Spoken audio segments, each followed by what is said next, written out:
Doy ahora la palabra.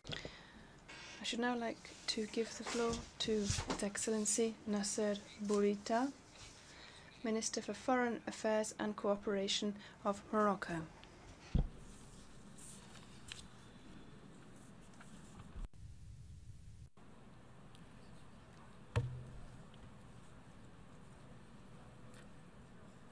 السيد الرئيس معالي Mr. President, Your Excellency, the Secretary General, Your Majesties, Highnesses, and Excellencies, it is my pleasure to congratulate you on behalf of the delegation of the Kingdom of Morocco for your election of this session, wishing you every success in this noble task.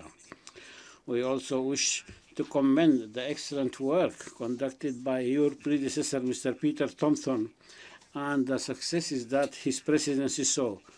We renew our support to the efforts of the Secretary General, Mr. Antonio Guterres, that seeks to reform the United Nations and to reform its mechanisms in the political, economic, and security fields on the basis of new dynamics that gives new momentum to its activities in order to strengthen the principles enshrined in its charter. We also expressed to him the support of the Kingdom of Morocco to the roadmap that he proposed regarding the activation of the mediation mechanism, preventive diplomacy, and the settlement of disputes by peaceful means, building and maintaining peace and realizing sustainable development and combating terrorism. Our world is on crossroads that have direct effect on our collective work in realizing sustainable development, strengthening peace and security, and laying down the basis for cooperation. And I here wish to deal with three departures. The first, it is no doubt that the wars between nations have receded and the number of victims have also dropped, yet there are new threats to security that are no less dangerous, like terrorism, extremism, separatist movement, and climatic change. No doubt that globalization has given a great push to the international economy. However, it has opened economic and financial crises that led to the increase in unemployment and poverty and have increased the social differences inside the states. As regards the third, regards with the information technology, which has witnessed great developments, which has increased this cover of networks and the number of users. Yet some terrorist organizations have sought to employ it in order to destabilize security and stability and to threaten the peace of individuals and to erode the development efforts, while others have used it in order to promote their criminal activities. This situation and on the future of our world is the threats that we are facing in view of our inability to predict them, and which means that we have to reform our collective working mechanism to develop its predictive methods. Those who believe that with their possibilities and resources, however great, can fend themselves against these difficulties. Therefore, the Kingdom of Morocco is convinced that a global organization that is effective and multilateral can contribute in order to present to help solve the problems that we are all facing on a collective basis. We can no more look at Africa as a burden on international community. We, the Africans, believe that our continent has never been a burden on the world. There are some misunderstandings that have passed unfair rulings and unfair judgments on it. Africa, until today, did not acquire its correct position in in the agenda of collective work. This should not be counted on basis of the conferences dedicated to it, nor the number of agenda items or the resolutions. The problems of the continent should not be dealt with by providing assistance. Africa today represents, in view of its resources and its human وجلب الاستثمار capabilities, which make it it has various natural resources, fertile lands, water resources, youth that are about 1 billion.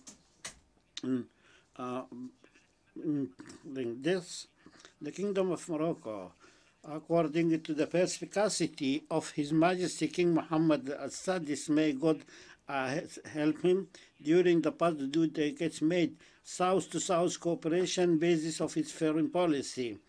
And His Majesty's view is that South-South cooperation is a promising and basis for international community. The Moroccan approach relied on the realist form of developing partnerships that dedicates human, material, and technological know-how to help the efforts of the African countries. His Majesty expressed this on his letter on the anniversary of 20 August 2016, when he emphasized that we do not consider Africa a market to sell products or a quick profit. It is a field for joint activities in order to save the region and develop the African citizens. Thus, Morocco sought to establish several joint cooperations with a number of African countries in order to support the economic growth and economic integration, and to provide jobs and to secure food security. And this was a decision that is not ruled by opportunism. It is a historical resolution based on a clear royal perspicacity, as was expressed by His Majesty in his statement during the 28th summit of the African Union, when he said, "Africa is my continent, Africa is my home," with the same commitment, with the same determination. Morocco will continue assuming its responsibility inside the African Union as a founding member of the mother organization, the OAU, and a committed partner who has never let down the African continent, but has always been defending its cause in regional and international fora, keen always to serve it and to realize its ambitions and objectives. So Morocco is committed with multilateralism, and he sought the correct answers to all the problems based on the international community, who assumes 3 important responsibilities related to combating terrorism and extremism, migration, and climatic changes. This only goes to testify the confidence that the international community had in Morocco. The Moroccan approach was based on aligning the national priorities with the agenda of the United Nations, and in addition to sharing experiences with African partners. As chair of the International Forum to Combat Terrorism with Holland, Morocco is contributing to strengthening national and regional cooperation. Morocco seeks to exchange its experience in the field of combating terrorism with its African brothers and partners by exchanging information, experiences, and the programs of religious training, which rejects all forms of intolerance and extremism. This is conducted to hundreds and thousands of religious leaders, men and women from different African nationalities, like the Institute of Muhammad V, to train imams or leaders, and the foundation of Muhammad Sadis for the African ulama. The Morocco shares an international forum for migration that seeks to draw proposals that are not restricted to security, but also take into consideration the development and human aspects of migration. And we hope that it will be included in the International Charter for Migration that will be adopted by the United States in 2018. And inside the African Union, His Majesty King Mohammed VI will present a concept paper on drawing an joint African approach regarding migration and its root causes. Morocco also developed a strategy that will put into process that will activate a process for the citizens of Africa south of the Sahara to enable them of their economic and social rights. Regarding aware of the climatic changes, Morocco chaired the 22nd COP on international climatic changes, which was hosted in the city of Marrakesh last November. This session has witnessed a qualitative change into translating the Paris Agreement into practical measures. It adopted the Marrakesh Declaration, which stipulates that working for development and sustainable development is a high-level political commitment which should be conducted in a balanced and cooperative approach that would take into consideration and aligning the needs with the situation of LDCs and the developing nations. Africa was in the heart of Morocco's interests. Along that conference, His Majesty chaired the first African summit on climatic changes, which was crowned by a plan of action that is ambitious and balanced, which reflects the commitments of the continent to undertake its responsibilities among international efforts. At the national level, Morocco has approached and has adopted an ambitious policy to face the results of climatic changes, and has, especially in renewable energy, which will reflect its needs of energy by 42% by 2020, which will reach 52% by 2030. This will reduce the reliance on carbon and will mobilize national, promising international capital in order to develop clean energy.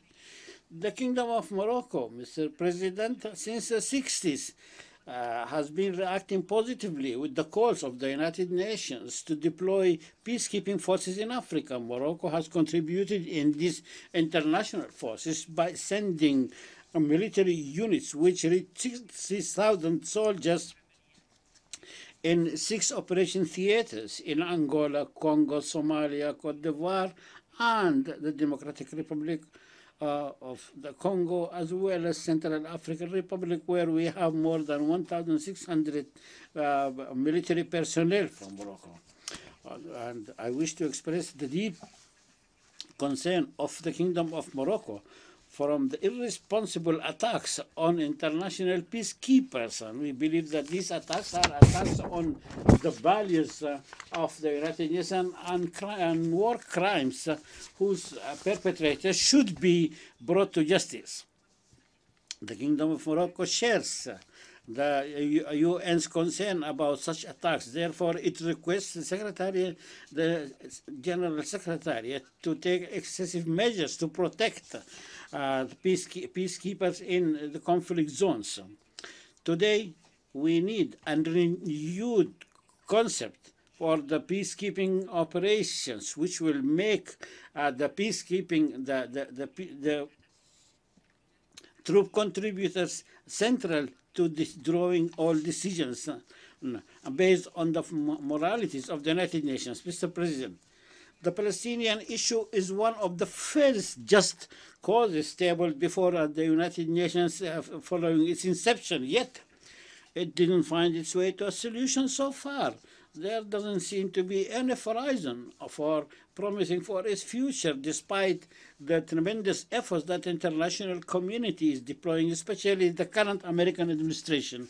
The Kingdom of Morocco, whose King Mohammed Al-Sadis, chairs the Committee on Jerusalem of the Organization of Islamic Cooperation, and reiterates its rejection of any movements that seek to change the historical and legal status of the holy city and the holy Al-Aqsa Mosque, and renews its calls to the Israeli authorities to stop such practices. The Arab Maghreb, Mr. President, is still living a difficult situation as a result of the lack of political cooperation and the vulnerability of the security situation as a result of the Libyan crisis.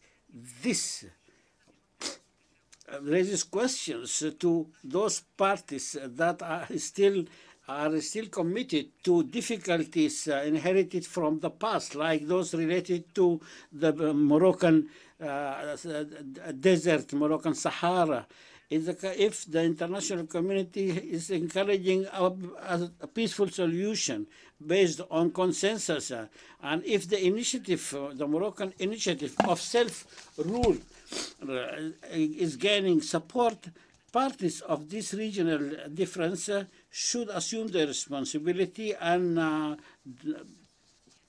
give up a dual speech and assume responsibility. Morocco reiterates its readiness to work in all fairness and honesty and transparency with the Secretary General and his special envoy, Mr. Horace Collar, in order to reach a peaceful settlement that will maintain the territorial integrity and sovereignty of Morocco, based on the initiative of self-rule. And on the same line, Morocco is developing its approach to allow the people of the Moroccan desert to rule themselves and to seeking to develop and to improve the region of West North Africa from the dangers of separatism, balkanization, extremism, and terrorism. In this context, we attract attention to the tragedy in the Tenduf camps, and call on the international community to exercise all pressures on the host country to allow to the UNHCR to register all those who are living in those camps in response to the call of the Secretary General. Sir, we thank you for the floor. Senor Nasser. I should like to thank His Excellency Nasser Bourita, Minister for Foreign Affairs and Cooperation of Morocco. I now